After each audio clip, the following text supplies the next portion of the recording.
2022 সালে জাপানের সাথে জার্মানির খেলা ফিফা ওয়ার্ল্ড কাপ 2022 ওই খেলায় জিতেছিল জাপান। লক্ষ লক্ষ মানুষ খেলা দেখতে যায়, তো এত ডাস্টবিনও তো নাই, তো যারা ডাস্টবিনে জায়গা পায় নাই তারা এই যে চকলেটের প্যাকেট, পানির বোতল, চিপসের প্যাকেট তারা এদিকে সেদিকে রেখে দিয়েছে। জাপানের ভক্তরা, জাপানের ফলোয়াররা as a part of their celebration তারা খেলার পরে পুরো স্টেডিয়ামের সব ময়লা আবর্জনা ক্লিন করে তারপরে বিদায় নিয়েছে।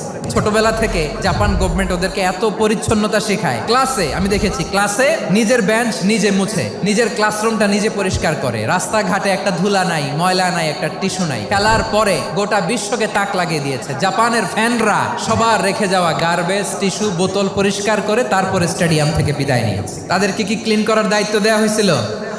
তাদের আকল, তাদের সিক্স সেন্স তাদেরকে বলেছে। চিন্তা করছেন? তার মানে জাপানিজদেরকে যে গ্রুমিং করে শিখানোর মাধ্যমে পরিচ্ছন্ন বানানো গেছে। ওরা যেমনি মানুষ, আমরাও মানুষ। আমাদের সন্তানদেরকে শেখালে তারাও পারবে কিনা?